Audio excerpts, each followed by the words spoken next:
Moral of the story হচ্ছে আপনি টাকা দিয়ে ফেলছেন। আপনি টাকা দিয়েছেন কেন?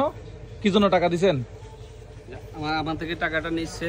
আপনি কি বলে টাকা নিছে আপনার কাছ থেকে? আমার কাছে টাকা নিচ্ছে, আপনি এত টাকা দিচ্ছেন বাংলাদেশে, এই টাকা আপনি পাইতে হইলে এত টাকা পে করতে হইবে, এত টাকা আপনি দিতে হবে। আসলে এরকম কোনো টাকা দেয় না, কেউ না না, ওনার নাম দিয়ে বারবার।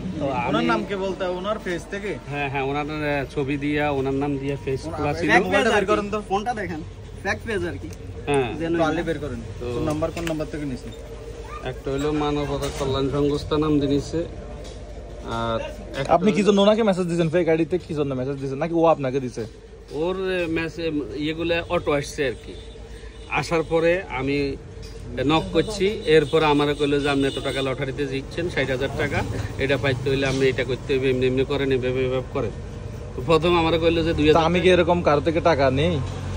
সেটা তো কখনো দেখছেন? ওই যে ফলোবন হইলো, আপনি টাকা পাইতে হইলে এই টাকা পে করলে আপনি এইভাবে পাইবেন। তা আমি কি আমার কোন ভিডিওতে বলছিলাম যে আমি 50,000 টাকা দিব, 50,000 টাকা দিব, সে হচ্ছে আমাকে এত টাকা আমি পাঠান? আপনাদের জিনিসটা জানানোর জন্য সরাসরি। আপনি কি টাকা ভাড়া দিচ্ছেন?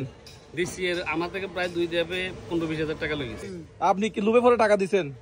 কি জন্য টাকা দিচ্ছেন তাকে? ওই যে আমার কইছে আমি 60,000 টাকা। 60,000 টাকা?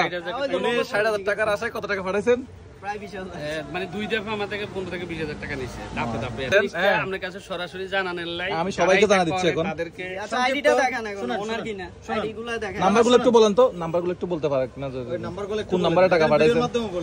তো দেখেন, আমাদের বাংলাদেশে অনেক ধরনের আল্লাহর বান্দা আছে।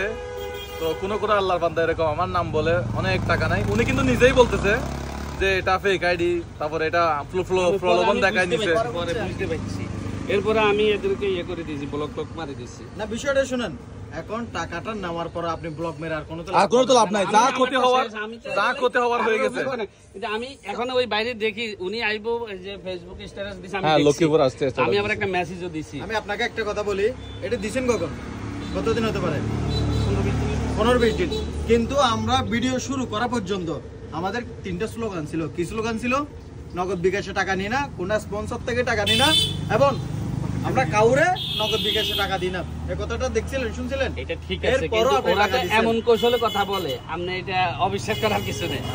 ঠিক আছে, সতর্ক হয়ে যাবেন। আমার অফিস থেকে বলছিল না কি বলছিল? বলতেছে মুজাহির ভাইয়ের অফিস থেকে, বা উনি ফাঁসে আছে। আসলে আমার কোনো অফিস নাই, আমি বাসা থেকে, আমাদের বাসা আছে, বাসা থেকে আমরা ভিডিওগুলো পাবলিশ করি। হোটেল থাকলে আমরা হোটেল থেকে ভিডিওগুলো পাবলিশ করি। শুনুন, এখন নেক্সট টাইম থেকে আমারটা তো আমি বুঝতে পারছি, শুধু বাইরে জানাইলাম আর কি, যারা এগুলা করে যেন আপনি যাচ্ছিলেন কোথায়? আপনি? আমার বাড়ি হলো কমলনগরে, বর্ডারের পরে কমলনগর তুরাগঞ্জ বাজার আমার হোটেল। তুরাগঞ্জ বাজার থেকে আমরা আসলাম। হ্যাঁ, আমি লক্ষ্মীপুর গেছি একটা সদাইয়ের জন্য হোটেলের, ওখান থেকে আসতে আপনাদের দেখছি, আমি নামছি, গাড়ি পাঠাই।